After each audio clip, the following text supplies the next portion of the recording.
Hello, YouTube coin community. Welcome to CoinOps podcast number 88 for October 30th, 2025. Excuse my voice today. I've got a nasty cold that I'm fighting, so it's good to see everybody. David DeBloon's here. I need to turn off my speaker, so I turn that off. And I'm going to share my screen with you. We're going to go over the coin shows that are coming up this weekend, and we'll start there. And thank you to CoinZip for this list of coin shows coming up this weekend, October 30th and November 1st. The Collectorama Coin Show, Lakeland, Florida. October 31st, Texas Coin Shows, Grapevine, Texas. November 1st, Santa Maria Coin and Collectible Show, Santa Maria, California. November 1st, Coinocopia, Tampa's monthly coin show, Tampa, Florida. November 1st, Owensboro Coin Show, Owensboro, Kentucky. November 1st, Carroll County Coin Club Show, Westminster, Maryland. November 1st, St. Paul Liberty Coin Club, St. Anthony, Minnesota. November 1st, Stark County Coin Club Coin Show, Canton, Ohio. November 1st, Knoxville Coin and Currency Show, Knoxville, Tennessee. November 1st, Texas Coin Shows, Grapevine, Texas. November 1st and the 2nd, Phoenix Coin Club Coin Show, Mesa, Arizona.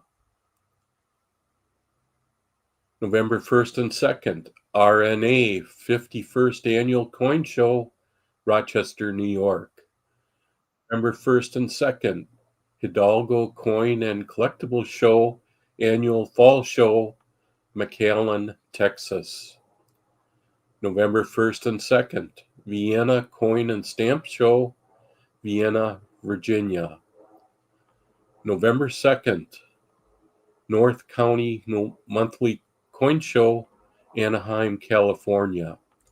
November 2nd, First Sunday Coin Show, Apopka, Florida. November 2nd, Hollywood Coin Show, Hollywood, Florida. November 2nd, Greater Atlanta Coin Show, Marietta, Georgia. November 2nd, Orland Park First Sunday Coin Show, Orland Park, Illinois. November 2nd, Champaign-Urbana Coin and Currency Club Annual Show, Urbana, Illinois. November 2nd, North Metro Coin Show, Maple Grove, Minnesota. November 2nd, South Jersey Coin and Collectible Show, Lindenwold, New Jersey. November 2nd, and here's one for Robert, I think, Chillicothe Fall Coin Show, Chillicothe, Ohio. November 2nd. Chillicothe, I'm sorry. Universal Coin and Currency Show, Fairview Park, Ohio. November 2nd, Meadville Coin and Club Coin Show, Meadville, Pennsylvania. November 2nd, Texas Coin Shows, Grapevine, Texas. November 2nd, Milwaukee Numismatic Society Annual Coin Show, Milwaukee, Wisconsin. And as long as we have this screen up, let's take a peek at the precious metal prices. Currently, gold is at $4,019 per ounce, up $88 an ounce. Silver is up $1.38 to $48.98. Platinum is up $29 to $1,621. Palladium is up $55 to $1,477, and rhodium is up $100 to $8,450. And let's go back and see who we have for a panel here today. Whoops. I messed up. Hello, Brad and Robert. Hello. Dave. Hello. Somebody said Blue Moon B was on time. Ronald did. Yeah, well, Where is she? I don't know. I think Blue Moon B might still be snoozing, man. It's out. Let's see. It's only noon in California. Come on. Or in Oregon. I don't think she wakes up till 1 o'clock, does she? I think 4 o'clock would be better. So, Brad, real quick, there's people that are coin dealers out there, real big time coin dealers out there saying that they're not buying silver no more. Are you buying silver at your coin shop, or did you stop buying? Oh, I'm buying, baby. I'm buying. The real big coin dealers that aren't buying must be out of money. Is that what you think it is? Yeah. Okay. I'm thinking that might be the case. Well, good, because if I have 500 ounces of silver to sell, I'll know who to sell it to. Only 500? I don't want to sell it all. Hey, I just before I forget, gentlemen and everybody at home, I will not be here next Thursday. I will be on a plane to the Baltimore show. So I'm sorry I couldn't work around it, but not going to be here. B1, I'm paying 26. That was supposed to be trivia week, right, Brad? No.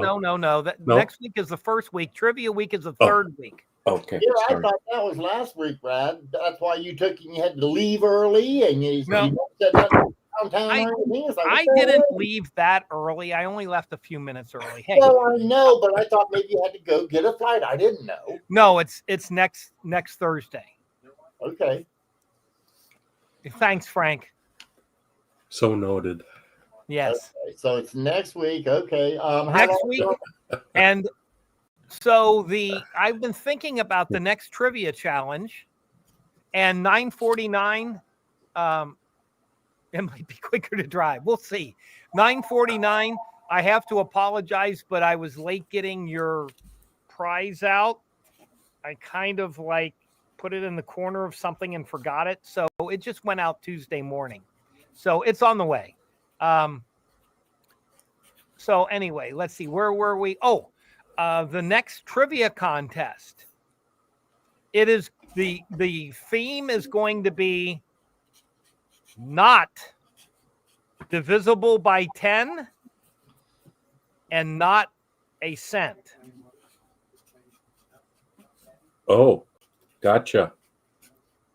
Do I take less with me when I fly? Less of what? I'm actually kind of just going to help a friend out. I'm going to take very little inventory to Baltimore. So it just depends on what show I'm going to, how much but I don't want to say too much because there's somebody who tunes in who works security at the airport, and I'm afraid they might hold me up. Who would that be?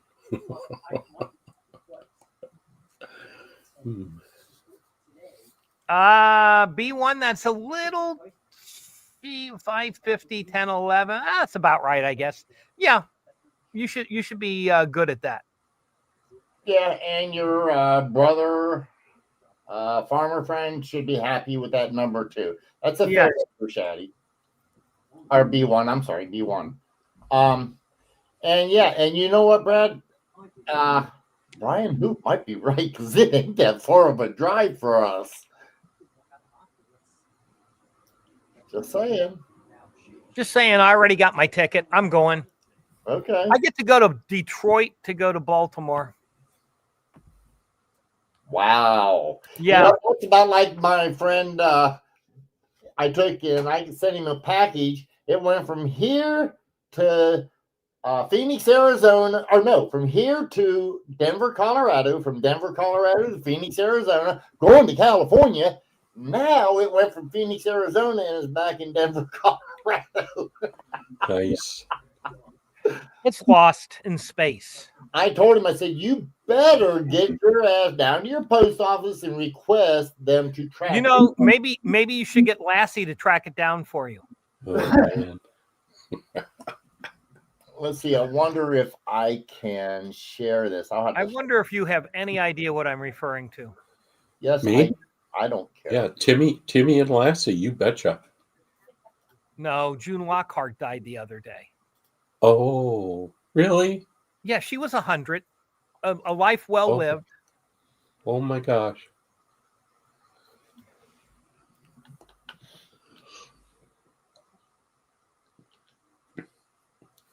So what else is going on with everybody at home? What other questions do you have? There you go, Brad. Yep, there we go. It didn't get lost in the mail. It got stolen in the mail. Well, you're right about that too. The pirate hijacked the package. There you go. No, I'm not going through Washington Dulles. I'm BWI. So she and the family made it back to Earth. No, I think they are now officially forever lost in space.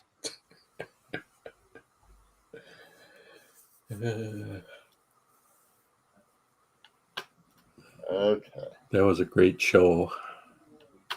It was so campy. It was great. It was like the original like Batman.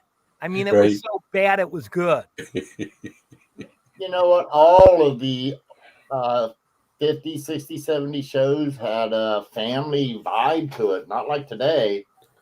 Right. What do you mean? What are you looking at me like that? Well, tell me a show today that's got good vibes. I don't know. I don't. Ding, ding, ding, ding, ding, ding, ding. There is none. Death And on the actually, Nile. I don't know. because I don't watch TV. Right. Speaking of you, are you going to come in tomorrow morning for a little while? If you would like me to. I got a couple of hundred here and maybe another couple hundred downtown to look through. Okay. Oh, B's trying to put makeup on? I have no idea. That's like Tammy Faye Baker. It just doesn't help. Oh, man.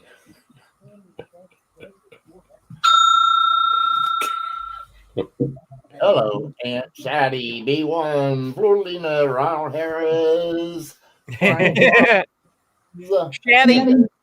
Shaddy, that's great. But my favorite part of the show, Danger, Will Robinson. Robot. Frank, put Frank's question up there, would you? All right. Higher end numismatics have not gone up as much as junk. So I've been telling clients and people that have any interest in listening to me, which both people are probably not here today, but if you look at, say, 2 years ago, what a VF 1893S dollar was, it's maybe 20% more now, but yet your silver has doubled. So if you've got junk silver sitting around at home, duplicates, or just stuff that you've stacked, and you want to fill that space in your album, that 93S with a nice coin, think about trading some of your silver for it, because in reality, the price of the 93S has gone down in the same amount of time. I would also suggest that if you happen to have a smaller refinery, now's the time to take and expand. Because supposedly that's where all the bottleneck is at the That's right.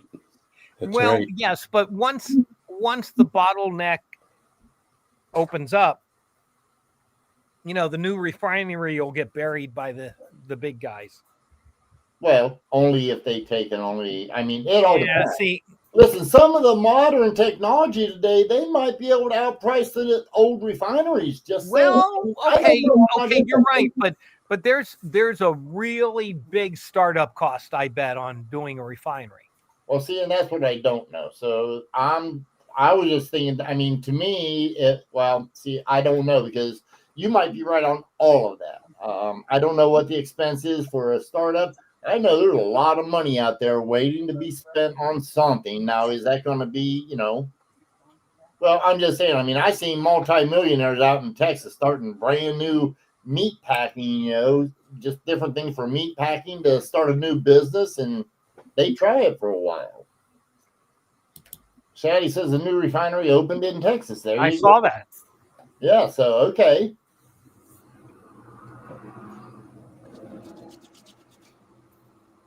I'm still using the same guy I've used for their family for 50 some years.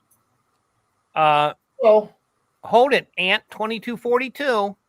I know. The next trivia is not divisible by 10 and not a cent. That's all I'm going to tell you for now. You guys will have to figure the rest out.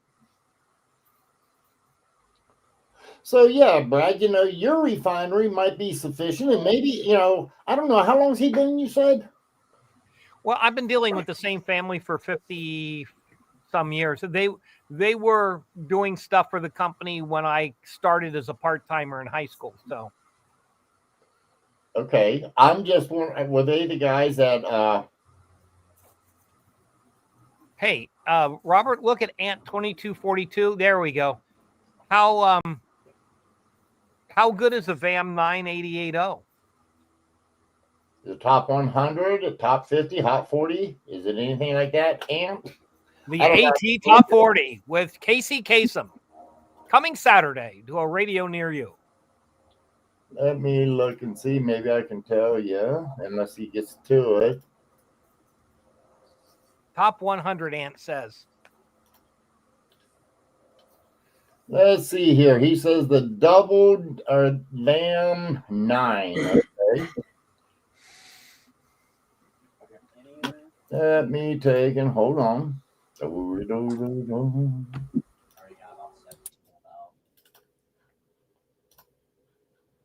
There you go. There is your VAM 9. It is a top 100. 99.5?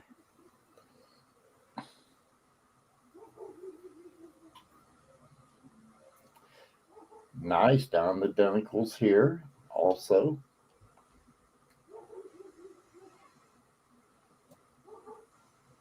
Ooh, look at that.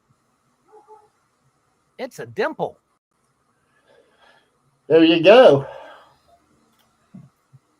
Okay, now you know what it is. How's that, Ant? Was that good enough?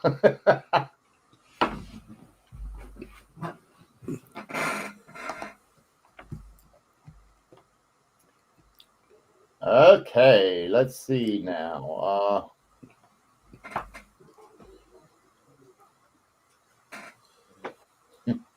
Good deal. Hold it. Sometimes wise ass pirate retired. What?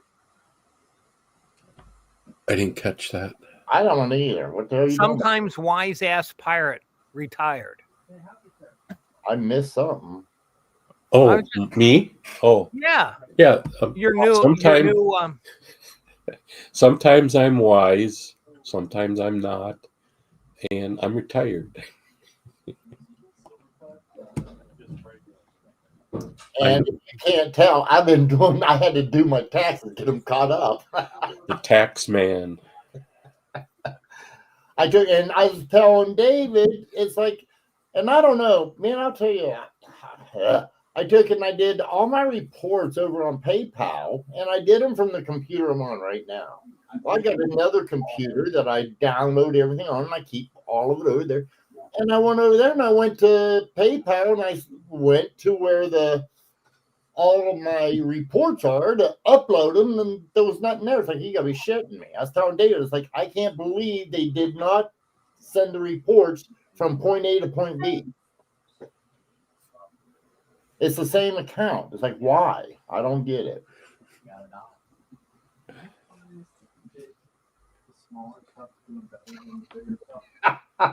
There you go, David. I guess I would be if someone like dressed like David shows up at my house, they're going to be, I'm just saying. I'm not sure they're getting a Slick Morgan. I'll put it that way. No, I'm kind of thinking there's lead involved. Oh, yeah. Am I the only one that's going to dress up today? I'm dressed in my Halloween costume.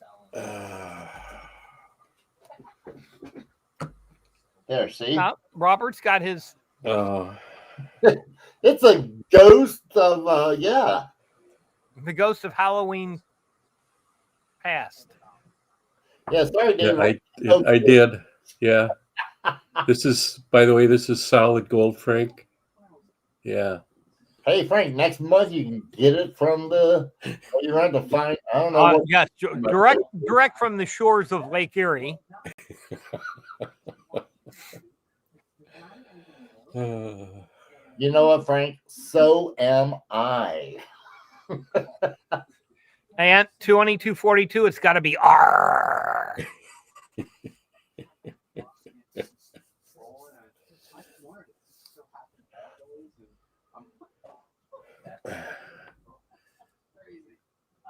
Nobody's guessed my costume yet.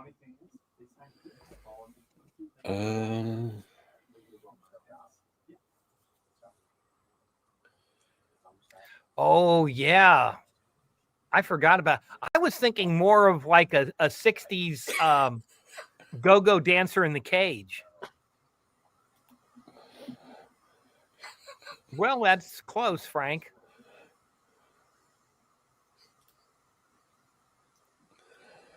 Well, freaking, that's very nice of you. Thank you. Actually, I'm dressed as somebody who doesn't give a damn.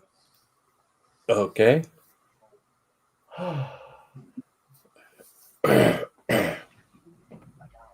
Hey, I dressed up last year and nobody else did.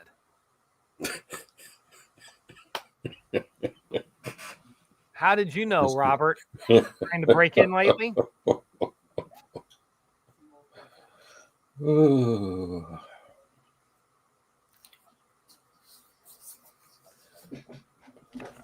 Whatever. Brad and Robert, I do have a short presentation ready today. Okay. Is that what B1 wanted you to do last week? Yes, sir. Oh, there you go. We can't disappoint old B1. Yeah, I owe him.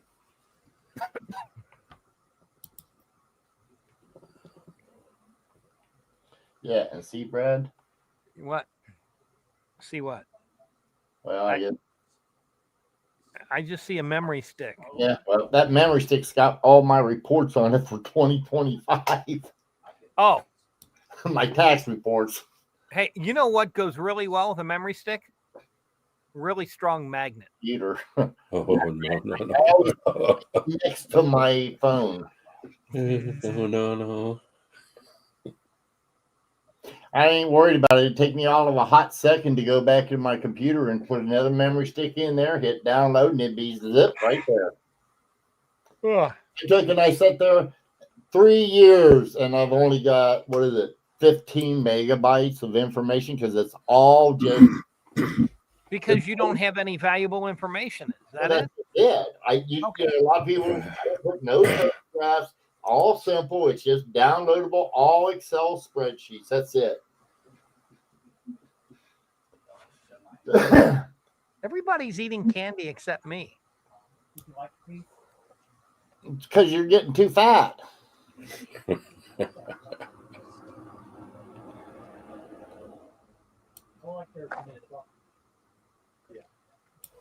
Because sometimes you feel like a nut.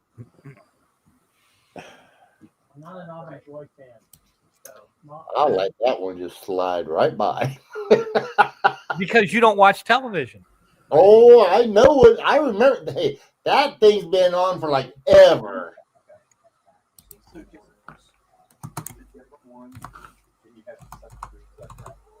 Wow, Dave went out and bought the candy on sale. This is from last Halloween. Hope he got a good price. Yeah.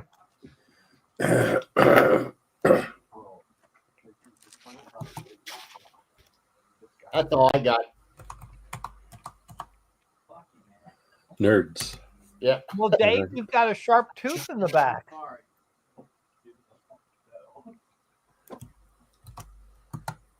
I got about 28 more.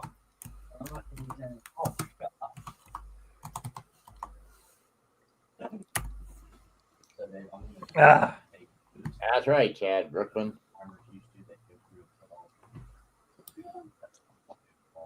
What can I say? Does that shirt say U.S. Polio Association? Oh, I got a customer in the store that's got a U.S. Polio Association shirt on. What? They can't spell polo in China. Okay. Well, okay.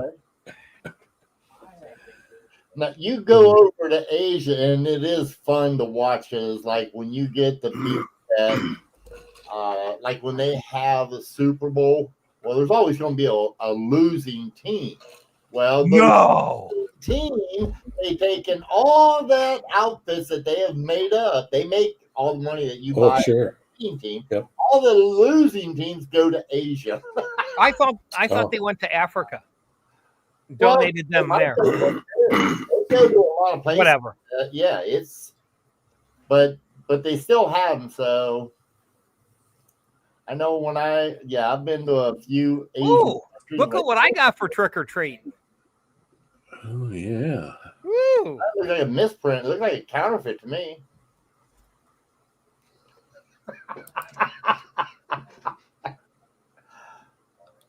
See, it's no good. They're all upside down, Brad. Throw them away. You know, a guy came into the store last week, and he had. You're right, Frank. I don't like to share my candy. Guy came in last week, and he was carrying $200 bills, and I was sitting at my desk, which is, 10 or 15 feet away from the counter, and I looked at him and I go, "Those are counterfeit." And he goes, "Well, you didn't look at them." So I looked at him enough. So I walk up to the counter. He tries to hand them to me, and I'm like, "No, I don't want to touch them. I don't want my fingerprints on those. No, those are bad." He goes, "Well, what makes you say that?" Says they don't look like any other hundreds that I've ever had. They're washed out. They're this, they're that. And he goes, "Well, but the people at the bank," I said, "I don't care what the people at the bank told you. Those are no good. No good at all." And so finally, after arguing with me for a few minutes, he's getting ready to leave. He goes, "Well, I did think something was up when they both had the same serial number." Got it. Your first clue.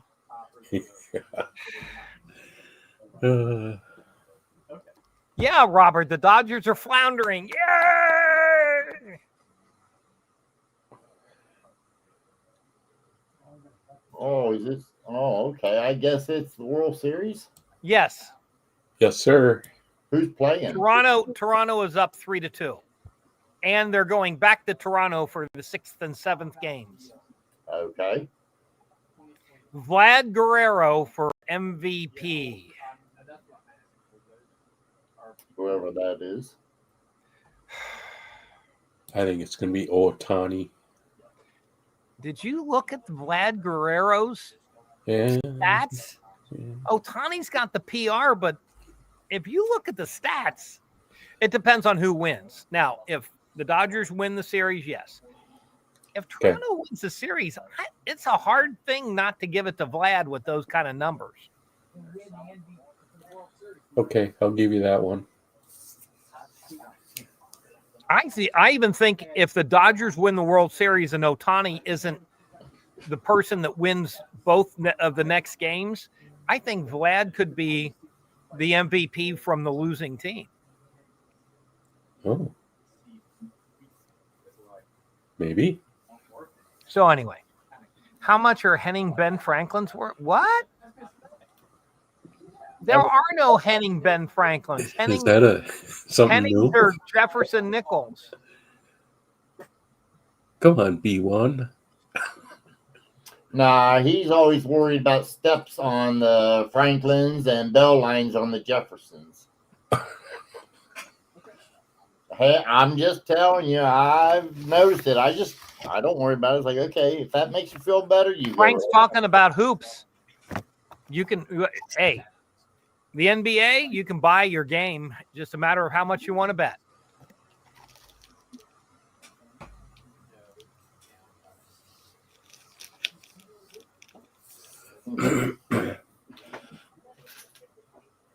What's that?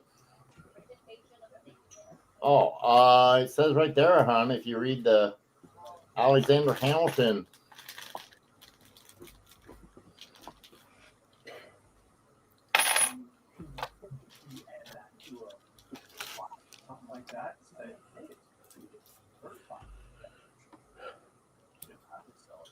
Would now be a good time to do that little Hamilton thing?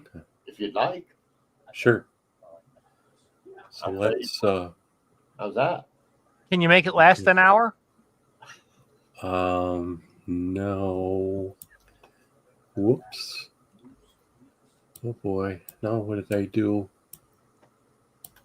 Okay, we'll go back here for a minute. Yeah. Sounds like David got lost in the files. Uh, He's got such a big file room in there. Dear Lord. let me share my screen.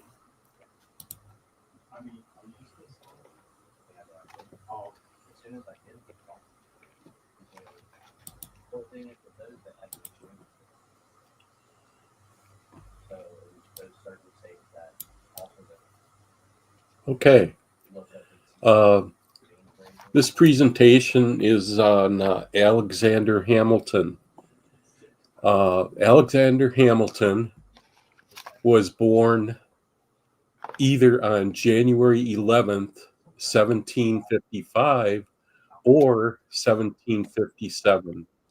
We are not sure which year he was born, and that's a fact. He was an American military officer, a statesman, and a founding father who served as the first U.S. Secretary of the Treasury from 1789 to 1795 under the presidency of George Washington. He was born out of wedlock. Hamilton was orphaned as a child and taken in by a prosperous merchant. He was given a scholarship and pursued his education at King's College, which is now known as Columbia University in New York City, where despite his young age, he was a prolific pamphleteer. That's what they called people that would write these little paper pamphlets and hand them out. An advocate for the American Revolution. He then served as an artillery officer in the American Revolutionary War, where he saw military action against the British Army in the New York and New Jersey campaign. Served for 4 years to Continental Army Commander-in-Chief George Washington, and fought under Washington's command in the war's climactic battle, the Siege of Yorktown, which secured America's victory in the war, and with it, the independence of the United States. After the Revolutionary War, Hamilton served as a delegate from New York to the Congress of the Confederation in Philadelphia. He resigned to practice law and founded the Bank of New York. In 1786, Hamilton led the Annapolis Convention, which sought to strengthen the power of the loose confederation of independent states under the limited authorities granted to it by the Articles of Confederation. The following year, he was a delegate to the Philadelphia Convention, which drafted the U.S. Constitution, creating a more centralized federal national government. Well, that's fine. He then authorized 51 of the 85 installments of the Federalist Papers, which proved persuasive in securing its ratification by the states. As a trusted member of the President Washington's first cabinet, Hamilton served as the first U.S. Secretary of the Treasury. He envisioned a central government led by an energetic executive, a strong national defense, and a more diversified economy with significantly expanded industry. He successfully argued that the implied powers of the U.S. Constitution provided the legal basis to create the first bank of the United States and assume the state's war debts, which was funded by tariff on imports and a whiskey tax. There you go, Brad, a whiskey tax. Hamilton opposed American entanglement with the succession of unstable French revolutionary governments. In 1790, he persuaded the U.S. Congress to establish the U.S. Revenue Cutter Service to provide American shipping. In 1793, he advocated the support of the Jay Treaty, under which the U.S. resumed friendly trade relations with the British Empire. Hamilton's views became the basis of the Federalist Party, which was opposed to the Democratic Republican Party led by Thomas Jefferson. Hamilton and other Federalists supported the Haitian Revolution, and Hamilton helped draft Haiti's Constitution in 1801. After resigning as the nation's Secretary of the Treasury in 1795, Hamilton resumed his legal and business activities and helped lead the abolition of the Atlantic slave trade in the quasi-war fought at sea between 1798 and 1800. Hamilton called for mobilization against France, and President John Adams appointed him Major General. The U.S. Army, however, did not see combat in that conflict. Outraged by Adams' response to the crisis, Hamilton opposed his 1800 presidential re-election. Jefferson and Aaron Burr tied for the presidency in the Electoral College, and despite easy for me to say, philosophical differences, Hamilton endorsed Jefferson over Burr, whom he found unprincipled. When Burr ran for governor of New York in 1804, Hamilton again opposed his candidacy, arguing that he was unfit for the office. Taking offense, Burr challenged Hamilton to a pistol duel. Okay, I lost my place here.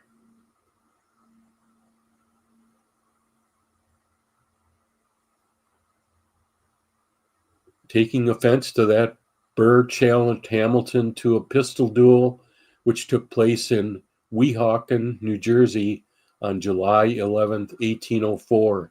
Hamilton was mortally wounded and immediately transported back across the Hudson River in a delirious state to the home of William Baynard Jr. In New York for medical attention.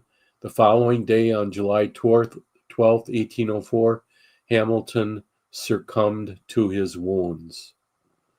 So that's the story about Alexander Hamilton. I had heard that Hamilton refused to point the gun at Aaron Burr and shot into the air, but Burr did not do so. So So, David, do you know what the greatest insult in dueling was? No, I do not. I don't understand the whole dueling thing. Most of the time you faced off, you marched off, and you fired your pistol into the air or into the ground, and you said, we met on the field of honor and both left with our honor intact. Oh. The greatest insult, though, was to shoot your opponent in the upper thigh, to walk over to him and go, I could have killed you, but you weren't worth it. Okay. So, Burr, where did he shoot Hamilton? It was in the lower abdomen.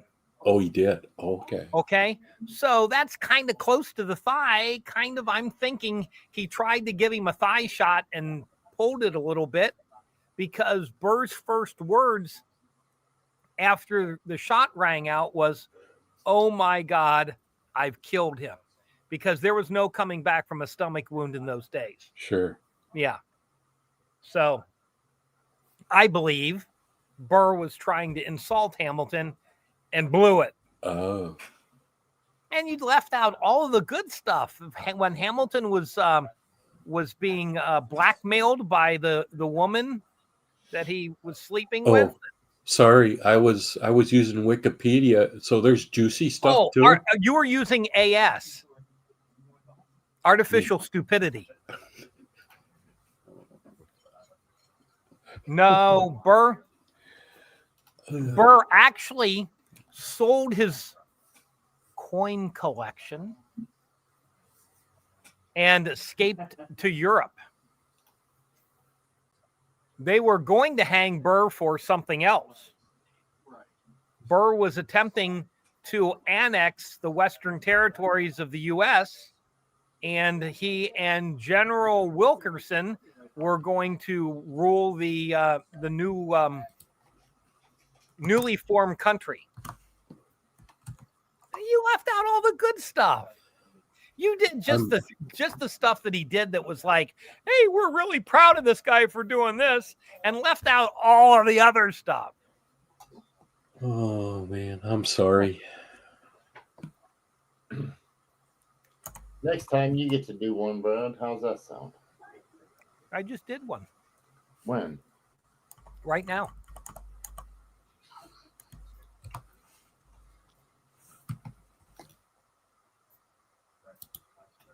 Yeah, Hamilton actually saved the United States because it was his oversight of the funding of the Revolutionary War that kept us solvent. So he was a financial genius. He dearly wanted to lead troops in battle, but General Washington at the time was like, yeah, I don't think so. He said, you're too important for me here as an aide de camp that you're staying here with me.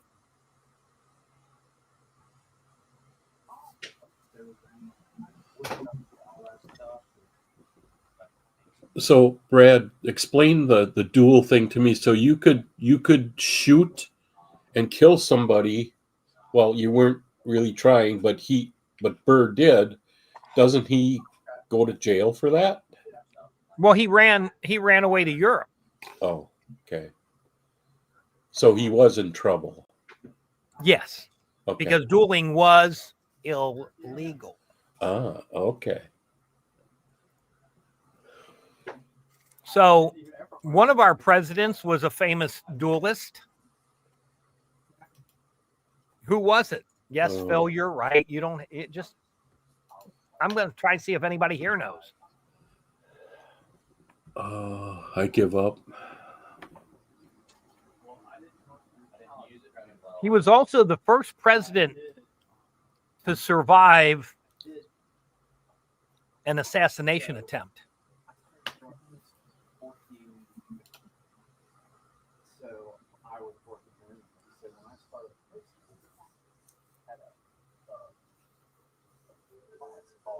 Yeah, Ralph, maybe. Yeah, I agree. I think it is.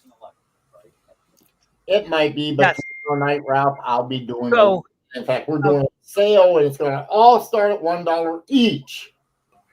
So there. I just haven't got the list together yet. So, yes, a number of people have answered the trivia question correctly. It was Andrew Jackson. So, Andrew Jackson got his nickname Old Hickory because he carried a hickory walking stick. And the attempted assassin walks up to him with two derringers and draws derringers and goes, click, click.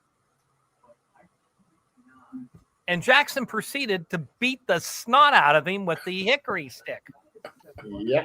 So hence he got the nickname Old Hickory from that. But Jackson was involved in many duels.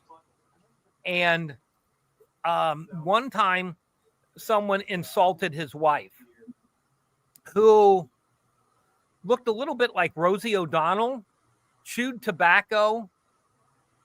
You know, she was not a real looker. But when somebody pointed that out to Jackson, he took umbrage with it, challenged the guy to a duel. And the guy who he challenged was a pretty famous duelist.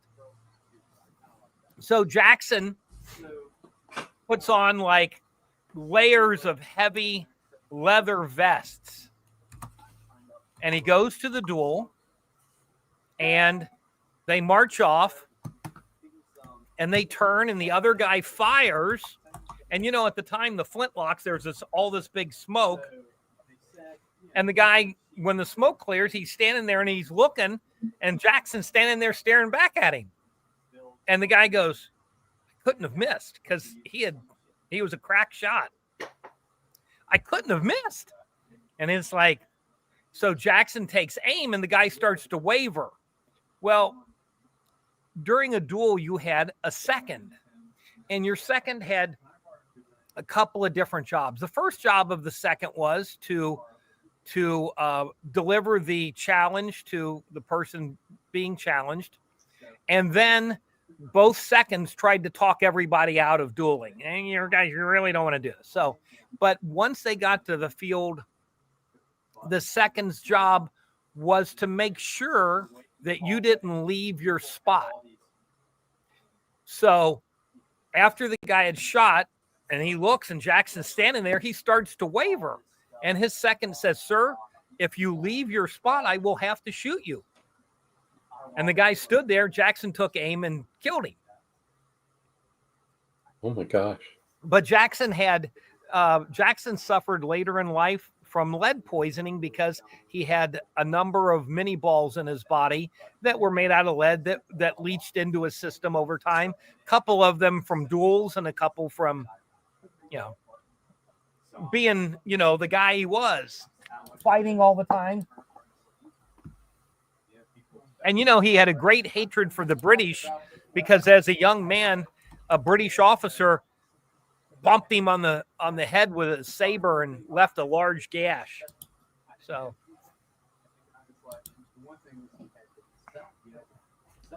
Okay. Or said thank you for the education. She didn't know that.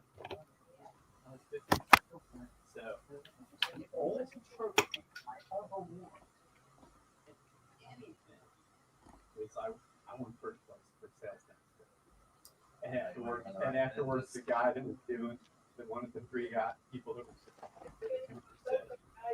Yeah, if you got any questions, guys, feel free to ask them. Maybe Brad, me, or David can answer.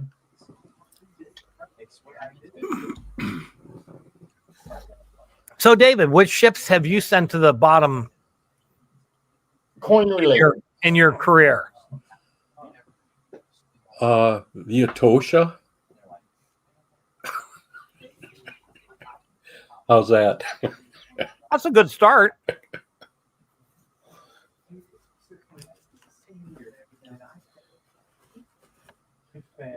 You're not responsible for the Titanic? No.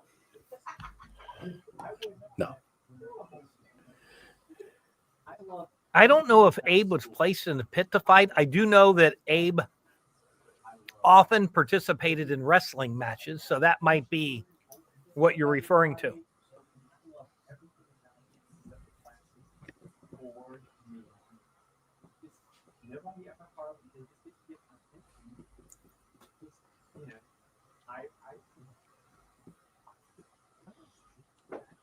So who's cold?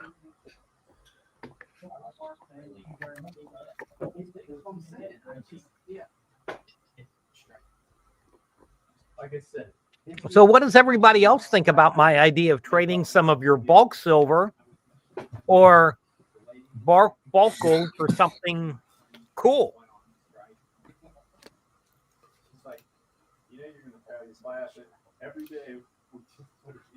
Oh, thanks, AG. I got it now. Took me. It was like sitting in the front row of a Star Wars movie. Everything just went right over my head. I ain't even gonna play that again.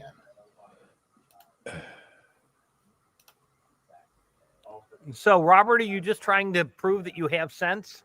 No, I was going to show something, but I keep forgetting this damn thing. I don't. StreamYard needs to figure out how to take and how you can adjust the direction of your cameras on the run. I mean, that's ridiculous. I ain't even going to play with it. What do you want to charge him for being?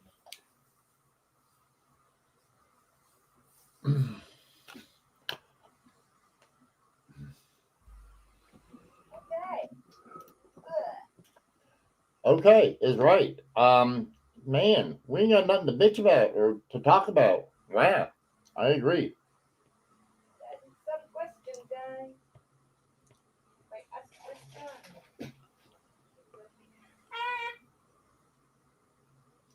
So sorry. That's okay, Brad. Let me ask you a question then. What would you suggest as far as with the price going up, and you're saying that it's leaking? Well, think of it this way: you've got one glaring hole in your album, and that hole has been staring at you for years. Don't you think it's maybe a good time to consider trading some of your crap for that good coin?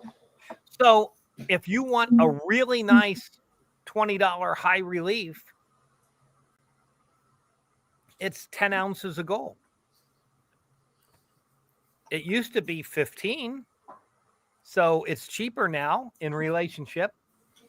Like I said, the 93S dollar has gone up maybe 10 or 20% in the last couple of years, where silver has doubled. Well, no, and I tend to agree with you 100%. Right now, key dates are on sale.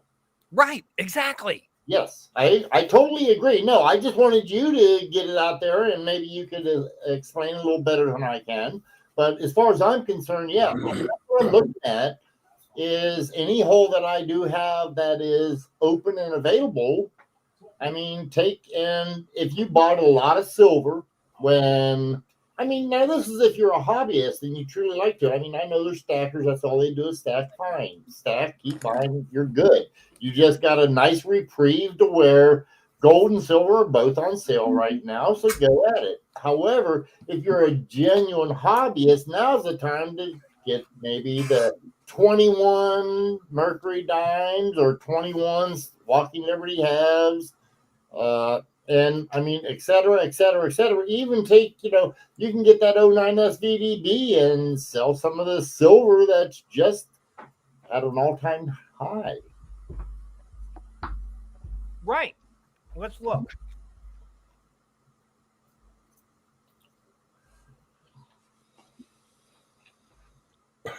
A really choice XF SVDB is 1,500 or Okay. less.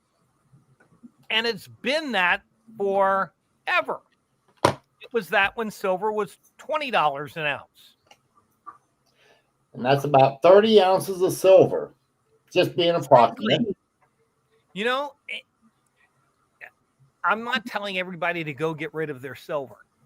But if you have a substantial stock of silver and you want something kind of cool, maybe you trade a few of your not so cool things for some a really cool thing or two. Well, there you go, Doug. I mean, and even if you have, like what Ron said, he says he's got a safe full of Morgans. If you got a lot of Morgans that are one the same, too common, I mean, and you bought them for when silver was $18 an ounce, and you got them cheap, you might want to trade them for some of the keys that you need, and just go that route. I mean, I agree with you, Brad, 100%. And I totally think that right now is the time, like you say. You look at it this way. 35 ounces of silver gets you a new Colt Python. Okay.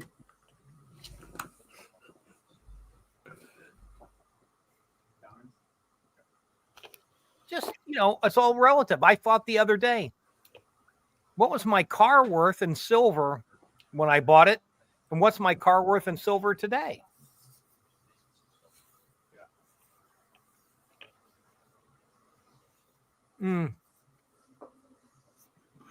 My figures were generic rounds, but you could change it to sovereign silver, although 90% is a little depressed right now because of what Robert said with the smelters being backed up. Yeah, the refinery. You that don't price have to, yeah, you a don't little have less than it should be. Okay, people, you don't have to worry about the refineries with 999. You only have to worry about the refineries with 90%. You can hold your 90%. Get rid of your common bars and such. That would be your best bet. And Frank, there you go. There's your one. Yeah, Frank's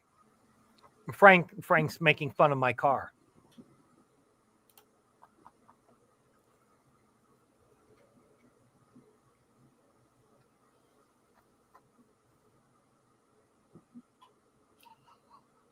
I mean,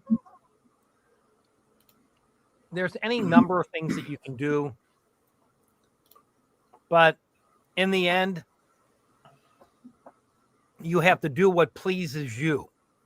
And if having a bigger stack of silver pleases you more than having some rare coins, great.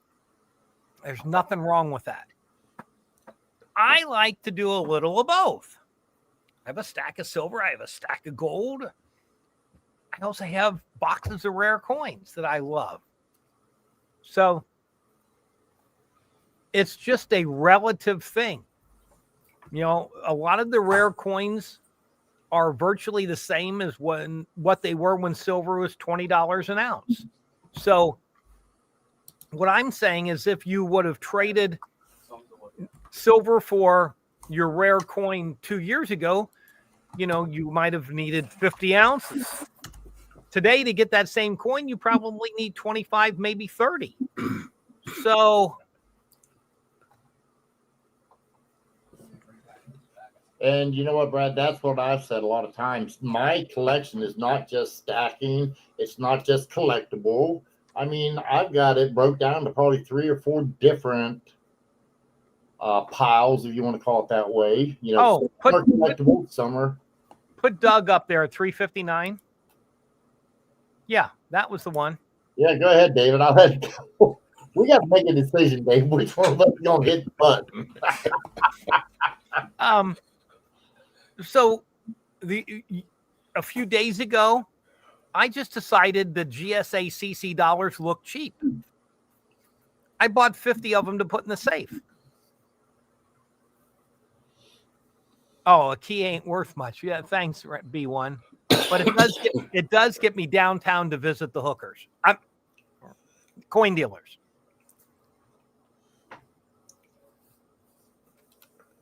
Well, there you go, AG. That's much the same as what we're talking about. Is the ratios are out of whack, and when the ratios get out of whack, if you want the thing on the other side of the ratio, it's a good time to trade, but you have to want it. You know, it's like not everybody wants a VF93S dollar. Okay, that's fine, but I'm saying if that hole's been bothering you for a while, maybe there's a way to fill it without crunching the budget. Let me ask you this, Brad. Sure. Similar, let's say, to stocks. Would you say that key collectibles lags the price of metals, or what would you compare? Well, what happens is key collectibles have their own market, and it doesn't fluctuate as wildly as the bullion markets do. So it's a lot like looking at the ratio between gold and silver. It doesn't necessarily mean anything, but people like to do it. And that ratio between bullion and collectibles has flipped to the point where I think a lot of collectibles look a little cheap to me right now. Well, see, and that's what I was wondering because I've noticed in the past, now it may not be so much as at the present time, but going back decades, when I first, let's say back in the 80s, it seems like the key and just better date coins lagged behind the price of metal going up. Now, maybe it's because we went off the gold standard in the 70s and 80s. It was constant. But they're also insulated from when gold and silver fall. Right. No, I agree. I totally agree. But I noticed it as they were what I would call a lagging indicator. Whenever silver went up, the keys went up, but they moved up slower. But then when silver crashed, they stayed there. Well, look at gold right now, and I'm talking about constitutional gold pre-1933. There's almost nothing anymore that's referred to as scarce. All of the scarce coins have now been kind of eaten up by the price of gold, and now they're common. So a lot of times you'll be able to buy a coin that used to carry a premium that doesn't anymore.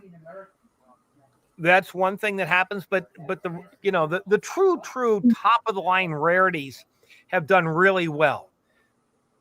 But we're talking about the collector coins underneath the major rarities that seem cheap today compared to what they were 2 or 3 years ago. AG, take care. I hope you join us next week, even if I won't be here. I'm sure the other guys will be happy to have you back. So appreciate having you. Thank you for the insightful questions. Yeah, and AG sounds like you're a farmer. Thanks for the work that you do. Yes, thank you for that. I love eating. I think a lot of us do. Not like a few of them I watch on YouTube. There's a few good farmers on there I like watching. But getting back to what you were saying, yeah, I noticed that, and I agree with you on that, Brad. It's just something that. So I think right now, and I've been looking. I'm just waiting to find what I want. But so far, I mean, I'm down to where I don't need a whole lot. You don't need a whole lot, and if you're picky about quality, the coins just don't come to market that often. So that's the key to it.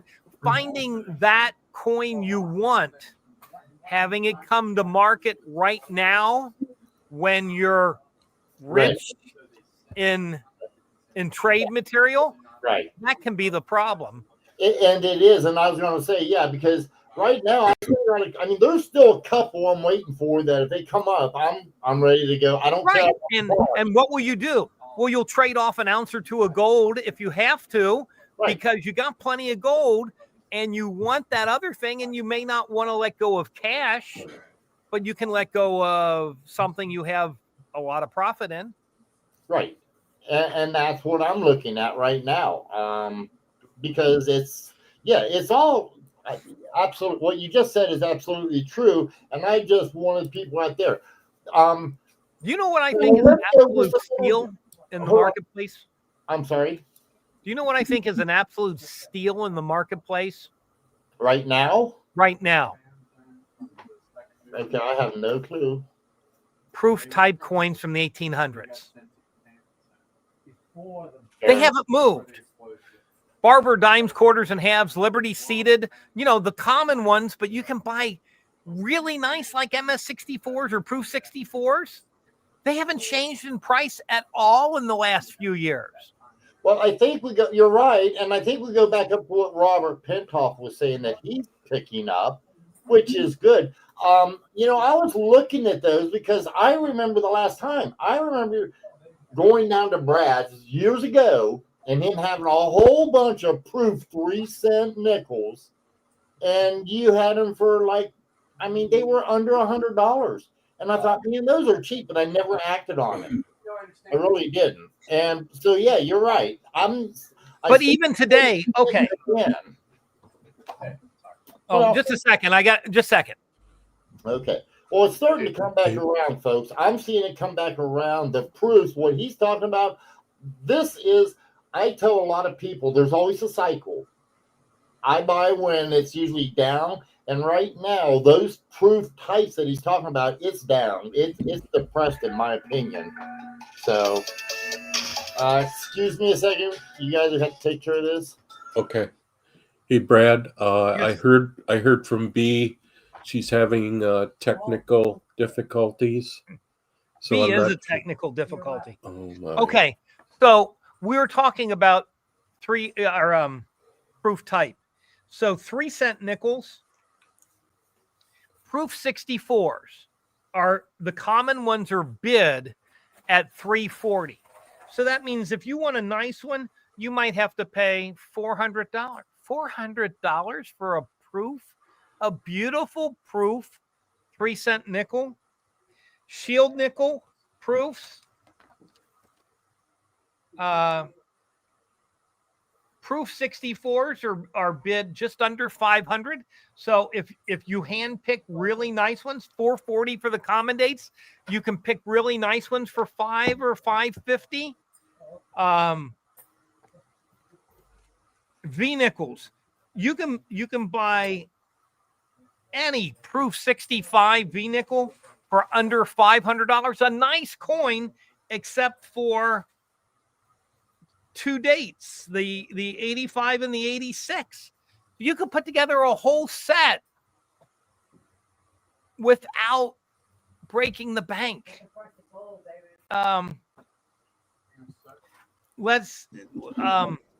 Barber dimes, Proof 64 Barber dimes are bid at $500.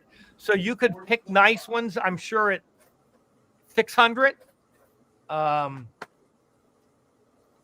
Proof Barber quarters in 64 are bid $720. I'm sure you can pick really nice ones at $8.25 to $8.50. Proof Barber halves in 64 are bid at $1,100. Proof 65s are bid at $1,320. So you could buy really cool ones for $1,200. They've been the same price for the last 2 or 3 years. You want to do something a little different. Proof Liberty seated halves. Proof 64s, common dates, $1,200 bid. $1,750 and 5. So for $100 or $150 over bid, you can get a nice coin. I don't understand why people are not putting together 18th century proof typesets. Now would be the time. Those coins haven't moved in a long time. You're getting gorgeous coins. You know, it's an awesome opportunity.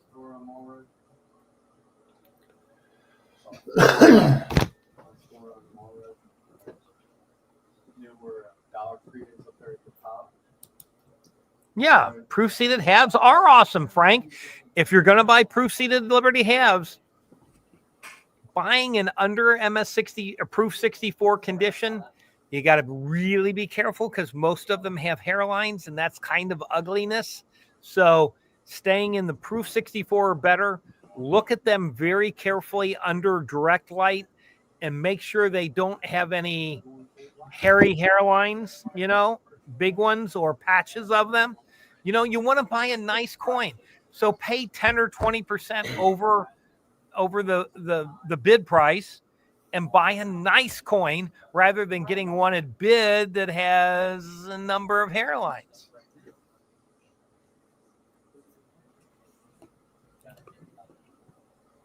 Yeah, just think if your dealer has a coin that you really like, I'm paying 26 on 90%. If somebody came in and wanted to trade 90% against a good coin that I have, and they said they wanted 28, I would pay them 28. What did you pay for your 90%? I'll bet you there's a lot of people out there that have a lot of 90% at less than 20 times face. Maybe time to cash in some of your winnings. You don't have to sit at the table all night long. Yeah, I bought a few from you at about 14 to 16 times. Exactly. So you double up on that.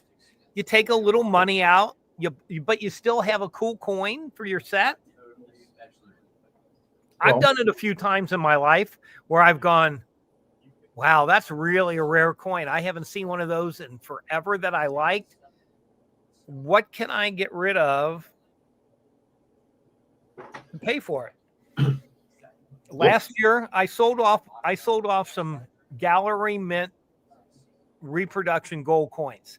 Now they're really beautiful and they're pretty scarce, but I had a bust dime that I really wanted. And I needed to go, okay, now where do I come up with a little bit of this money? And that was a place. I also sold some, I used to keep counterfeit U.S. gold coins to educate people as to what a counterfeit looks like. Then I would buy it melt and keep in a box so I could teach people.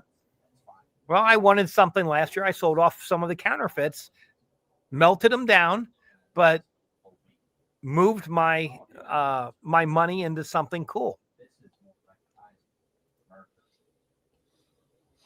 Well, Brian, if you're that nice, you can send me something. I need a proof Morgan dollar, proof trade dollar. Proof 95 Morgan. I just seen one sell over at Great Collections, $300 and some odd $1,000. It was like, I want to say almost double the price. It's been about it's been about 3 years ago now. I got one for a client. It was proof 64 CAC. And I have no idea why it wasn't in a 5 holder. I mean, this coin was gorgeous. And we sold that for $85,000, and that's easily $100,000 coin plus today. Well, this was a proof, the last one on let's see, I can probably pull it up for you. Shaddy really wanted it. I don't have one, Brian. I don't have one. But the more I think about it, it's like, maybe I need to look for one in Baltimore.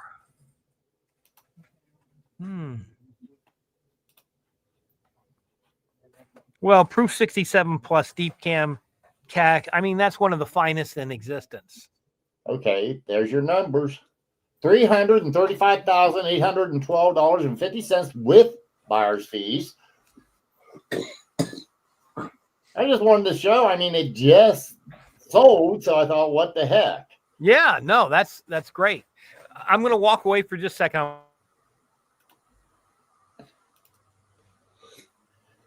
Yeah, Robert, yeah. Robert, I don't know if you heard, but B is having some technical difficulties. That's And why she's not. So, that's fine. Not a problem. I mean, hell, it's ended anyways in a few. So, yeah. but no, I just noticed that, and I was talking to another collector, and I just told him, I said, some of the reference catalogs. Hold on, Brad. So here's one of the newest pieces we just got in. 81 proof shield nickel and 66 cam. Not deep cam, just proof 66 cam. It's a very nice coin, even though it's crooked in the holder. And it's $1,295. And I mean, this coin hasn't changed in value in the last couple of years. But yeah, I like proof. I know some people say, well, they were just made for collectors. They're all in collections. They're all this, they're all that. Go out and find yourself a few nice pieces. They're harder to find than you give them credit for.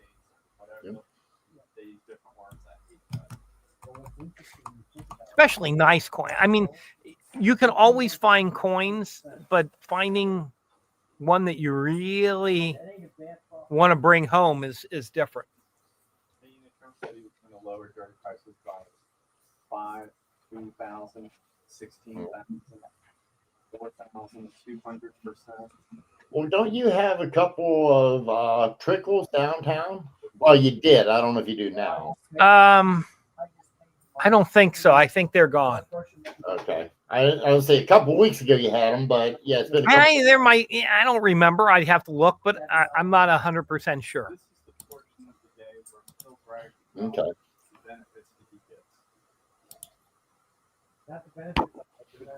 Yeah. Either way, I mean, I think that is something that for those of you out there probably ought to think about it, because I mean, I agree with what you're saying, Brad, and I've been saying it. I mean, I didn't know how to. That's why I wanted to ask you about it, because I thought the same thing, but it's like you know more about it than me, and I just wanted to take and give you the opportunity to take and. They're going to deport you. I'm talking to Dave. You better help them tomorrow. Dave Flordelina said hi. Flordelina says hi. He waved back. Haven't seen you in a while. He said he hasn't seen you in a while. You need to get over here when he's here.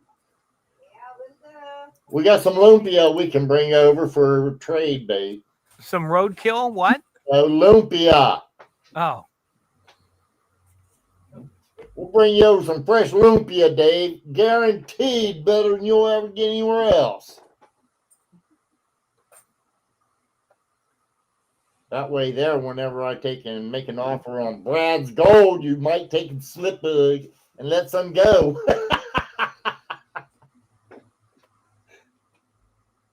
I'm waiting for the pirate to let go of some more of his doubloons here. Don't pick on the pirate. He's sick. Well, yes, but we've known that for years.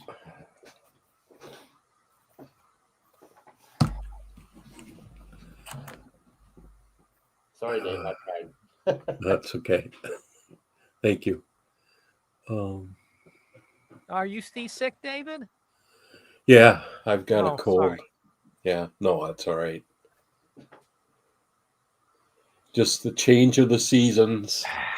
Robert Pentoff put up, I think the Trime has a better upside, but they're also smaller, harder to find nice. So what do you want to spend? So let's go back and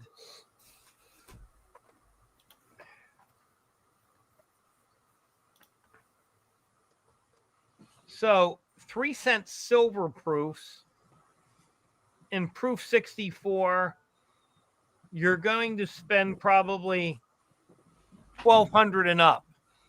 And the 3-cent nickels in 64 are 400. So, you know, you're spending 3 times as much money for a smaller coin, but they're harder to find. So if you told me I'm just going to buy one of the two, which one should I buy? I'd say the 3-cent silver.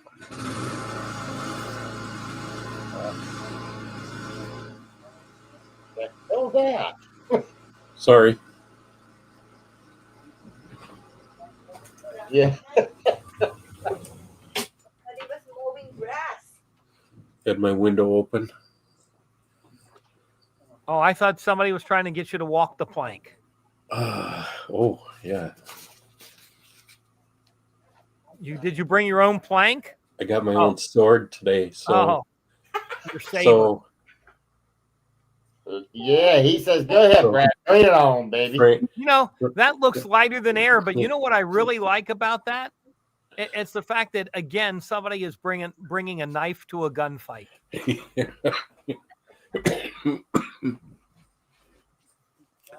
for sure. I think they're stealing, not stolen it. They're stealing it, Ronald. Just remember what happened in Raiders of the Lost Ark to the guy with the big saber. I remember that. I Yep. do.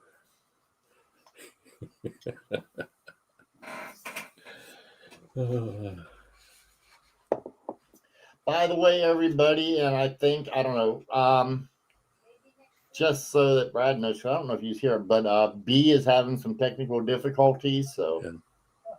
We got that message already. oh, okay. I just wanted to make certain if we had any newbies, they know it. So, yes.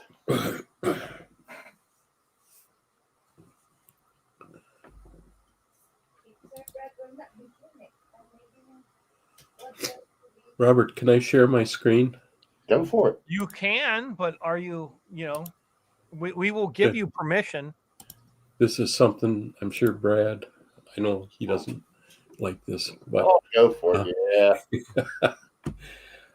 everybody, November 6th, the Mint is releasing the limited edition silver proof set. If you remember, the regular silver proof set was gone pretty early, and I got a hunch these might go pretty fast too. So we'll see. And also, don't forget November 10th, the Marine Corps Privy Silver Eagle comes out. So I just wanted to bring that to the attention of everybody. And also, Dave, November 13th, the Wonder Woman coins come out, coins and medals. So I'm sure Dave will be on that. No, he just informed me that he's out on that one. Really? He don't want Wonder Woman? Forsake. Wow. You know, at $1.2 million a piece, there's probably better places to put your money. How much? Isn't the Mint selling those for like 1.2 million? No. Yeah, I want one. Wow. It's only $135 for an ounce of silver. $275 for a 2.5 ounce metal, Brad. Yeah. Is that a good deal? No. No. Okay, I'm gonna be quiet now.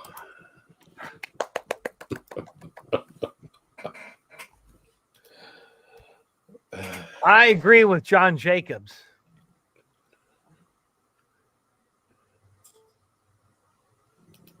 John, that might be Linda Carter. I don't know. No, it isn't.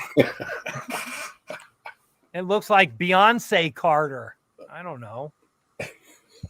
God, I just seen a video of, wow, that plastic is starting to show through.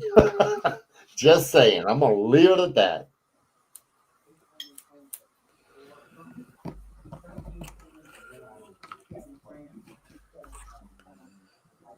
Oh, Hoop doesn't like the mint stuff. Okay. I don't care for it. Okay. I'll wait for the Hold secondary. it. Let's change that. Some of the mint stuff is really cool. The prices they charge for it. I mean, we would all like to drive a Ferrari. We just don't want to have to pay for them. Okay, maybe not all of us. Yeah, But wait many. a minute. I can't see B1. I can't see B1 shooting down the highway in his Ferrari. Okay, but let's put it this way would be a better way. Nobody wants to take and buy a VW at a Ferrari price. Well, yeah, you're right. Not that a VW is bad. But now maybe a Bugatti.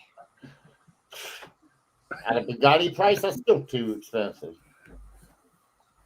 A Bugatti at a VW price. Well, now, that's a different story. Now, people would love to do that, I'm certain. I wonder how much an oil change is on a Bugatti.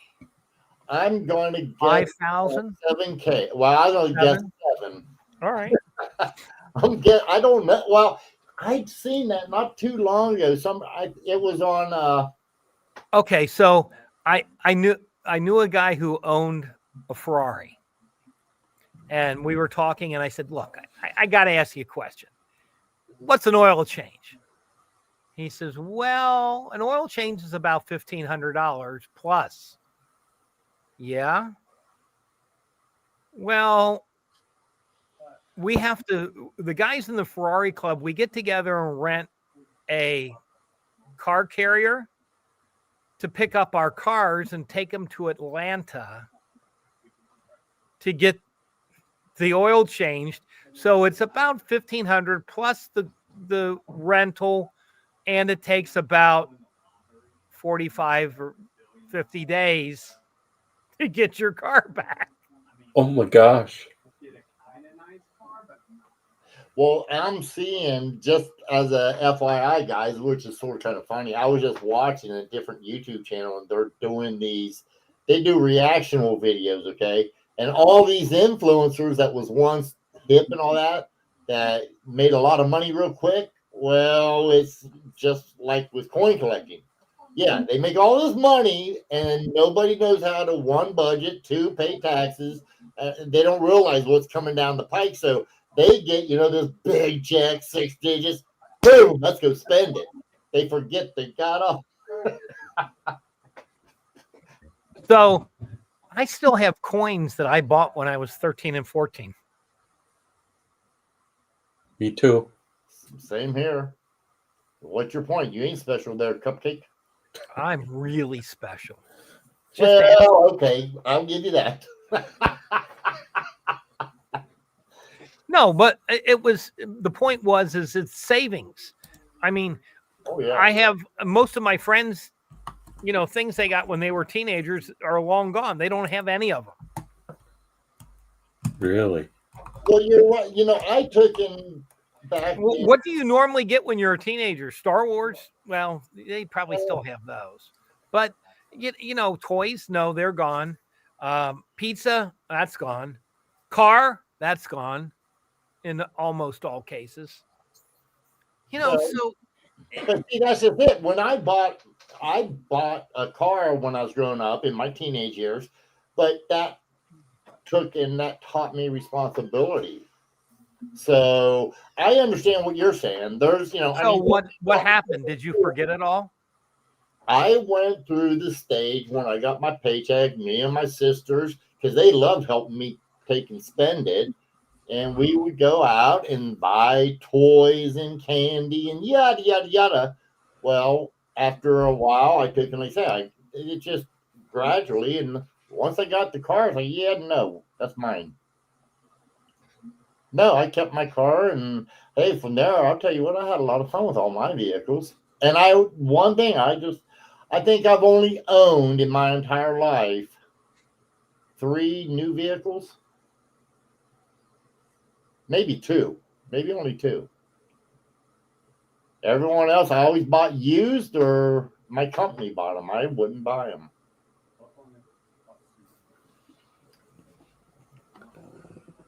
Whenever I need a new car, I just go steal one. There you go, Bill. I did the same thing with houses. What you need is a big wraparound porch around a nice Victorian. Victorians, I don't think that. No, that you're yeah. You have no. What? Your dad's been a coin collector all of his life, not in the building.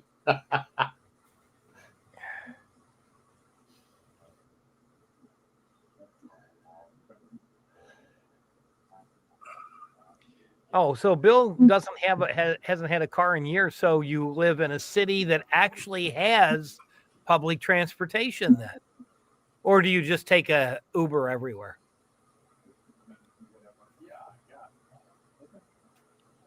Gremlin, GMC Gremlin. Robbie Layton, he took and he got a Gremlin for his wife, and now it's a burnout vehicle. I watch him on YouTube every now and then. It's pretty fun. Yeah, and I tell you, they took it, and apparently they was at an old junkyard, and they found one Gremlin that had all the windows, and they bought it just for the windows. My first car would only do the speed limit if I was going down a big hill. Yeah, that sounds like the one I got. 67 Chevy Bel Air 6-cylinder that needed to be overhauled. You would take and we would drive, and you got, I think it was 3 miles to the quart on the oil, and about you'd have to, we could fill it up and last longer with the gas than we could the oil. We had to fill the oil up more often than the gas. Wow. Yeah, I had a 64 Rambler was my first car. Of course, as I said before on the show, it cost the same as my 1815 $50 did a few months later.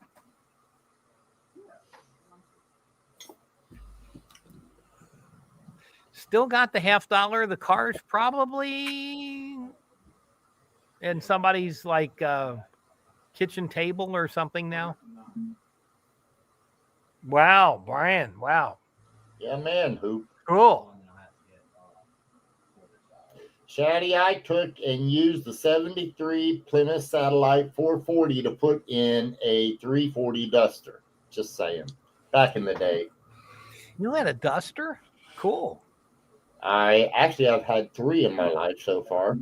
I've always been a Mopar guy. Okay, Roadkill just had a good buy. Look at that.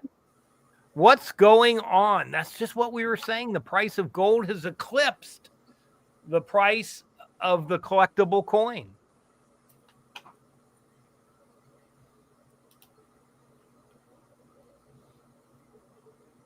John Jacobs, I don't know what that is. I do have some large emeralds, though.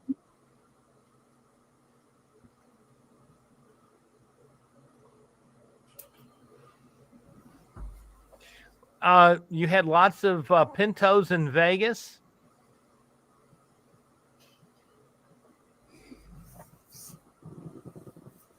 All the wild horses stay out of Vegas.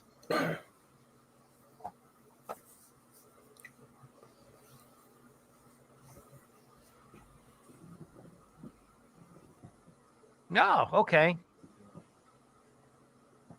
So, 5 lib should be A little bit more. should be about 15. It should be 1,500 plus, maybe a little. Depends on the grade, but. Well, he took and he had. It wouldn't be 1,500. I can't do math. Like you say, he had 62 MS62 on the 2.5, so similar grade. I'm thinking, Brad. Yeah, that should be you should be able to buy a 62 for about 1,100, I would think, maybe a little less.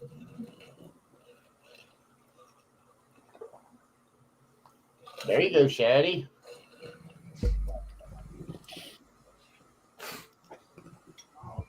Yeah, that's got to be a beautiful coin. But what did you pay for it? 2,200, 2,400 maybe, and it's worth $4,000 now. Thank you, Brad. I took and I got mine. Yeah, I don't know. I can't remember what you got it at, Shanny, but there you go, $3,000. I overcharged you at the time, but told you it was a nice coin, right? Well, I got my double eagle from Brad that was a 63. I don't think it had a CAC. I didn't need to have a CAC to know it was a nice 63 that I got from Brad for 22. Wow. And it was overcharged. He told me it was. He said, I'm overcharging you. But I agreed with him. The grade was beautiful. It's easily, I'd say, a 60, probably a 64. That's how nice it is. I gotta step away for a minute. Be back in a minute. Okay. Good. We get to lie about him.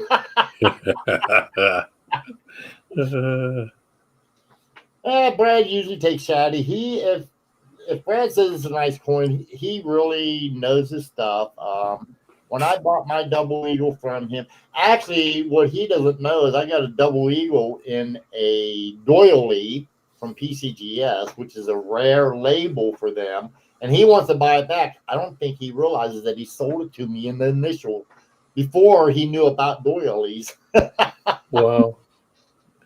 Oh, it's a beautiful coin, though. Yeah. B1, you're right. Hamilton's on the $10 bill. Sorry, sir. Apparently I left a lot of stuff out.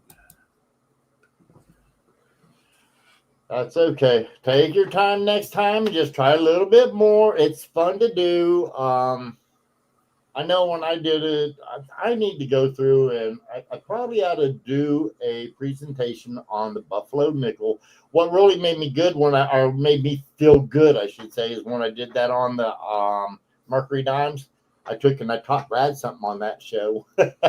Okay. And he didn't realize the types, the patterns they had on the 16 that is out in circulation. So if I can make him say, wow, I learned something, then I know I did a good job on my Right.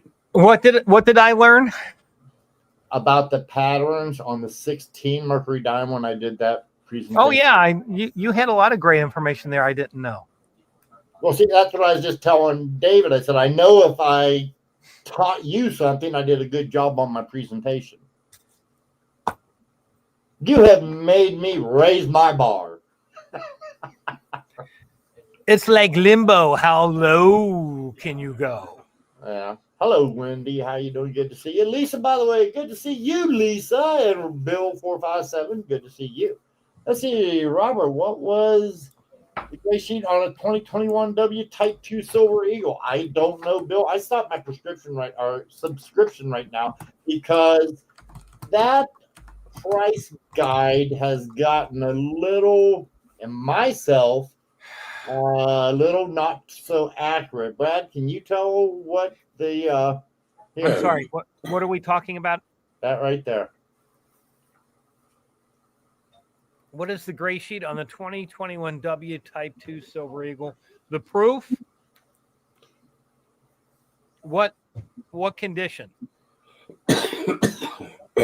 Didn't say on any of the above. Well, but I I'm just know. asking they can put it back in. I'm assuming they're talking about the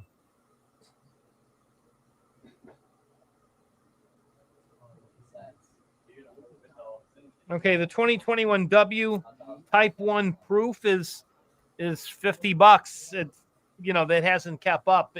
I sold some for 62 the other day. What is the national animal of Scotland? I don't know. Haggis?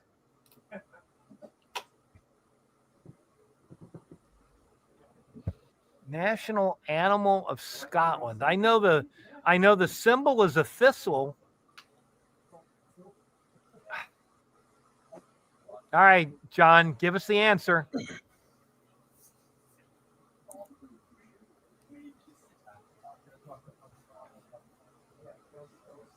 Unicorn. All right. Thank you. Should have asked my 7-year-old granddaughter. She might have gotten that one right.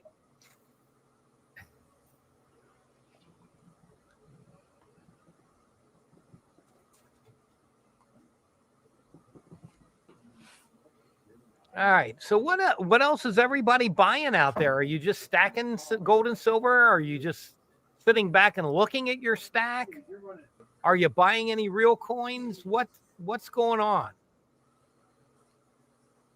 Here at the shop, we have still been doing a very good business in bullion, but the business in collectible coins has been rather slow.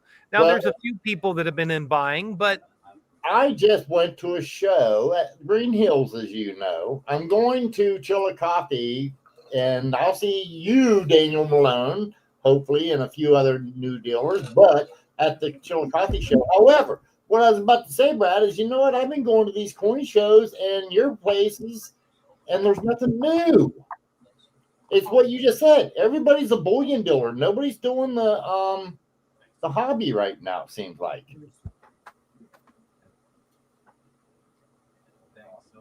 So, I've bought a few. I've sold a few. Like, I got in a nice little deal of slab Morgans the other day.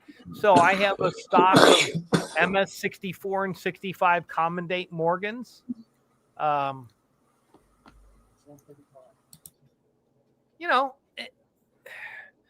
got a lot of coins. Yeah, I may have to come out and look. Did you get... Seems to me I asked you about an 030 and you didn't have it. No. And I tried to find it 2 or 3 different dealers at the show that normally have good coins, and they didn't have one either. Let me just double check though. Would you give me a sec? Sure. There you go, Bill Driscoll. Just keep it up. Yep. I bought a 1 ounce gold buffalo and a 71 seated dollar. Okay.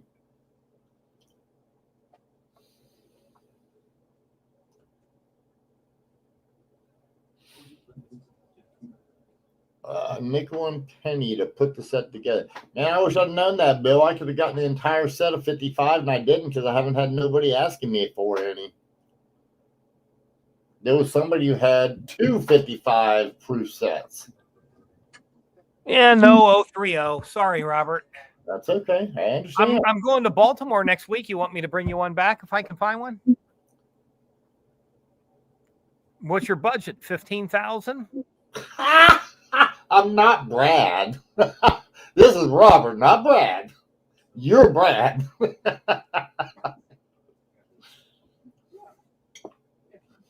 I got to be careful. I can't spend much money between now and Christmas. I got to save up so I can buy things for the kids and the grandkids. There you go. See, we all have our limits, and yeah. Yeah, I'll be in Baltimore and something cool bite me, and I'll go, yes, I gotta have that. I think I'm getting a new dime at Baltimore. Somebody's bringing me a dime to look at. Okay. I'll have to show it in a couple of weeks if the trade happens. John Jacobs, I got uncirculated FS103s if you ever wanted to upgrade, just let you know.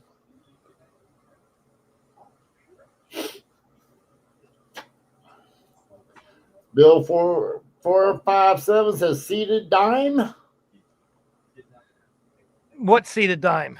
What grade B1? I don't know. He just says seated dime. Yeah, I'm okay. We got to be a little more specific. I know, right? That's what. Same with B1. He says I have an 030. It's like, okay, what grade? Adam wants to know if you're setting up or just walking. Adam Jam, I'm just walking. I'm going to be there just Friday. I get in Thursday night, have dinner with a friend, do the show on Friday, and come home on Saturday. So it's just a quickie. I don't know. I'm looking at a bus dime. Liberty seated dimes are okay, but I like that bus stuff. So that's what I've been working on. So I don't know that I'm getting it. I'm supposed to look at one. We'll see. I'll let you know if I come home with it. you guys will get to see it. Shaddy, may not be till tomorrow. I'll get it up as soon as I can, but I was working on taxes. That's why I never got it up. I got half of it sitting here. I just got to put together the rest of it, Shaddy. I'll try and get it up sometime tonight or tomorrow. Hopefully, Robert will buy some things tomorrow morning that he can put on his list. What? B! Just in time for us to leave. I know. Look how pretty I am, though. Beautiful. You're always pretty, B. Oh, look. Do you guys know who I am? Yeah, we know who you are. You're a frozen queen. I'm going to answer Or the door you're a and give frigid- candy you're a out like frigid this. You're a frigid queen, right? I'm not having a good day, but that's funny. That is funny, you guys. It's pretty. It's so pretty. And then I got my tiara too. Yeah, Shaddy, Nice. I kind of thought the same thing. What do you say? What do you say? By the way, hi everybody in the chat. I love you guys. What did he say? No. You can't read it on the screen there? You know what? I can end it for you guys in a nice way if you want, because I have a story to read. You're going to end it? I have a No, story B- to B- read. B, no, don't end it all. No, well, a story. It's a story. Oh. It's an interesting story. You guys want to hear it? Not really. Oh, Sure. come on. Okay, they say the hills of Northern California still whisper at night. If you listen closely, you might hear the sound of coins shifting beneath the earth as if they're trying to find their way back home. In 2013, a couple was walking their dog along a dusty trail on their property, a quiet afternoon under the redwoods. A woman noticed something glinting in the dirt, a rusted can poking through the hillside. They dug it out. Then another and another. 8 cans in total. When they finally pried one open, gold spilled out like sunlight. 1,427 coins minted between 1847 and 1894. Nearly $10 million worth, probably even more now, you know. At first, they thought they found a harmless treasure, but the more they researched it, the stranger it got. Some said it was missing. It was the missing mint gold stolen from San Francisco more than a century ago, never recovered until now. Others claimed it belonged to a murdered stagecoach robber whose spirit still guards the loot, cursing anyone who dares to disturb it. Not long after, the couple's quiet life began to unravel. Their anonymity shattered. Strangers prowled their property at night. Descendants of long dead thieves sent threatening letters, swearing the gold was rightfully theirs. Neighbors spoke of lights flickering through the trees, shadows moving where no one should be. And when the couple tried to sell the coins, one appraiser reportedly refused to touch them, muttering about the curse of buried gold. Maybe it's all coincidence, or maybe some treasures were meant to stay buried, guarded not by locks and walls, but by whatever restless spirits still remember where they were lost. Sorry, my hair's getting in the way. So if you ever find yourself hiking near Saddle Ridge and something glitters beneath your feet, maybe just keep walking, because gold has a way of drawing more than just fortune sometimes. It calls the dead. That's a true story, by the way. Nice. Thank you. Thank you. Very Thank nice. you. I don't want to drop my tiara. I had a heck of a time getting it on. Is that the gold they found over in California? Yes. Yes. I have a Northern piece California. of Saddle Ridge gold at the downtown store, Robert. Oh, I didn't know that. Do you really? Seriously, Brad, really? That from that story? I think it's So Saddle you knew Ridge. it was a true story. Yeah. That's a weird I Brian- looked it up on the internet. Brian, I was the same way. I had to do a double take. I had a feeling that I feel ridiculously silly, but I'm having fun. Okay, like I say, I had the feeling that that's the gold it was, but I wasn't certain. You did teach me a couple things I did not know about that story, so thank you. Yeah. Yeah, I found it on the internet. I found a true story, spooky story about coins for you guys. And then I had technical problems. I don't know what's going on. It's windy as windy here. Very windy here. You guys don't know wind, huh? Well, You guys are in the I think people in Jamaica and Cuba would have a tendency to think that you just have a little breeze going on. Oh, I know. It's like 100 miles an hour in Jamaica. That's what I heard. 200 miles an hour there. Oh, I didn't. Blondie. Jeez. So people are just barely hanging on if they're even in that area. It just blew the whole island away. Oh, yeah. The island of Jamaica moved 4 miles to the northwest. Brad, you know, I know that's BS. But anyway, okay, I got time to do it. We have a senator, guys, that would take and agree with Brad. BS, buddy. I don't know, but the pirate had to go the long way around.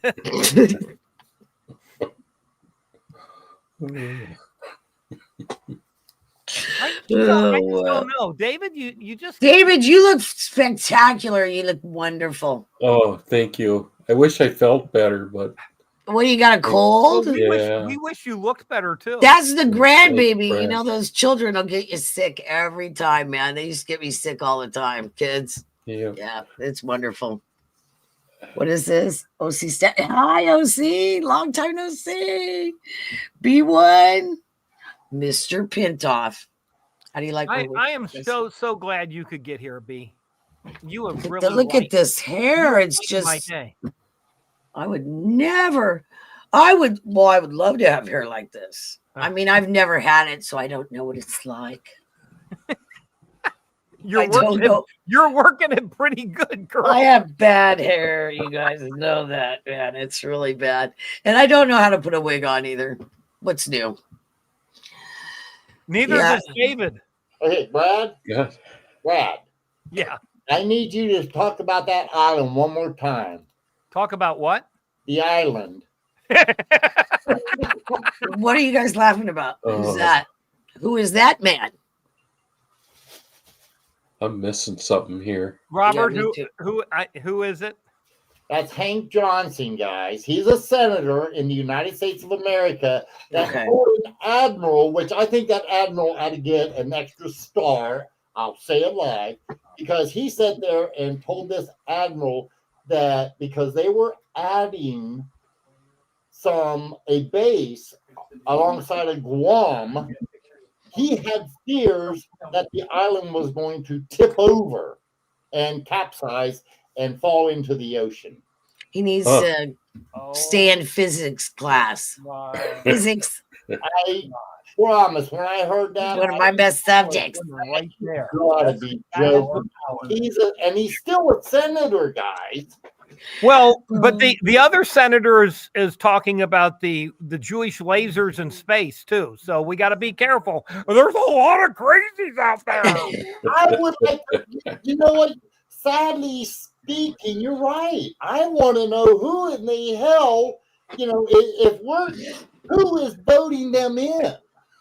Yeah. They're not being voted in, they're being placed, or whatever you call it. Right about that, you know what? That's why they were making such a big deal about all the cheating. Okay.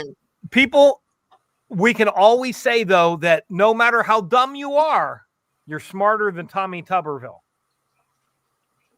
Tuberville. I don't know. Hey, I'm sorry. Some of these senators would run a damn good race. Tommy Tuberville is a senator, and he was an ex-football coach. Okay. Like I said, tomorrow is Halloween. Ronald Harris is a genius. Ronald, what kind of candy are you giving out? Are you being cheap or what? I mean, I live in a neighborhood where people come from other neighborhoods to come to this neighborhood. B? Yes, dear. I'm giving these for Halloween. Nice. You are not. If you come trick or treating at my house, I will give you one.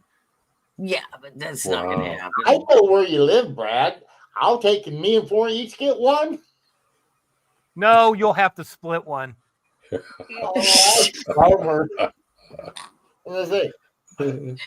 Robert, I know I seen you out there. You can come along too. I'll show you where he lives.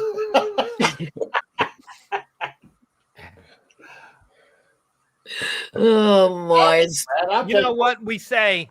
Trick or treaters, survivors get 100.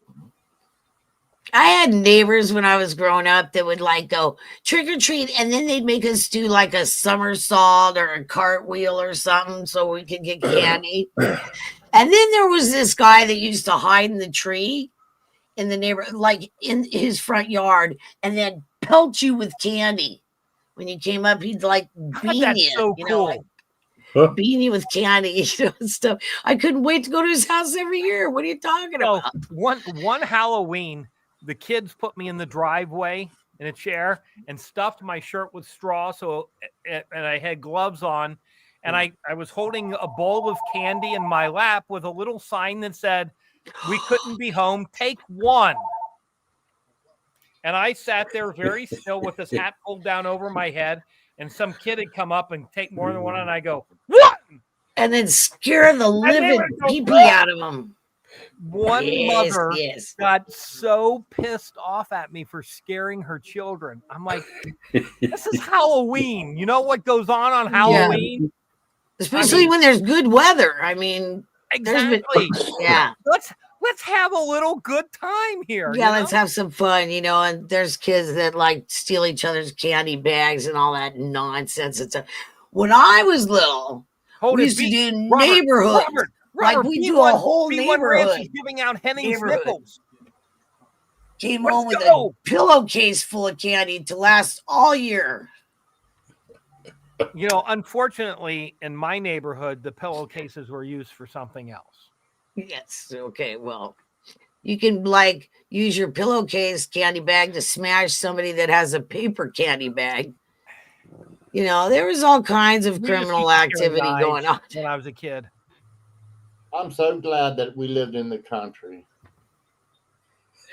Oh my gosh, you guys. You know, and of course, because I have really thin hair, this is making me hot. It's like You're hot. always hot. No, Dave. but we're talking about temperature. I'm like burning up. It's so hot. I'm in It's the like state of confusion. Florida, put a wig on, man. Put a wig on, Florida. You'd be wanting to pass out. Oh, it's like wearing a hat. It's fun though. Thanks, Ronald. I'm having a great time, you guys. What do you guys think? Rob, put it in the comments. You just got here, B, but we Put it have in to the leave. I know, but you know, come on, you guys. What do you think? I mean, my hair will never look We like think this. you ought to come looking like that more often. You were a lot of fun. Blondes do have more fun. You were much nicer than you normally. I have a long black wig too. They're Halloween. Yeah, wigs. so They're just then you'll cheapy. be more like Elvira. Yeah. I have one like that too that I wore for Halloween years ago. But this is a new edition. I thought I'd try it, you know, and I couldn't get the dang tiara. How did those women get that stuff to stop? I can't do it. You can imagine, Brad, I was more of a tomboy. Come on. I didn't play with dollies and all that kind of stuff. No, I was like punching the boys in the arm. That's what I was doing. I was having a good time with the boys. Boys are more fun. Yes, they are. Women, I don't want to play baby doll and learning how to, you know, play vacuum and what the? I'm going to be doing that the rest of my life. Why do I want to do that now? You know? Yeah, I used to ride motorcycles. Come on, man. Motorcycles. I had nice bicycles. We did the ramp. Try to kill ourselves off the ramp. David, are we going to end this thing, or are we Yeah, just gonna, yeah. Okay, sorry, we're having fun. Oblivion here. Okay, well, sorry I was late, everybody, but I had technical issues. It's really bad here. The weather's really bad here, but apparently not as bad as Jamaica. But anyway, I hope the person that I tried to impersonate likes my look. I love you, girl. All right. Love you guys. Good to see you. I hope you had fun. Take care. Have a great Halloween. Bye, everybody. Take care, everyone. B, you're gorgeous. I tell you, you make a great blonde. Thanks, everybody. I'm sorry, won't be here next week. I'll be on the plane, but the week after, I'll tell you about Baltimore, and we'll go from there. Take care. Have a happy and safe Halloween. Enjoy yourselves. Over to you, Robert. Okay, everybody, have yourself a wonderful, wonderful evening. Yes, I will get a list together for tomorrow's sale. Everything's going to start at $1 right here on YouTube Point Up at 7 o'clock p.m. Eastern Standard Time. So please join us. And other than that, everybody, have a wonderful evening. Take care. And if you have to be looking at coins, happy hunting. Good night, all. Chat room, thanks for being here today. Thanks, Brad, B, and Robert. Everybody, I hope you have a good evening, and we'll see you tomorrow at Robert's Dollar Auction. And I hope you find all the coins you're looking for. So have a good evening. Good night.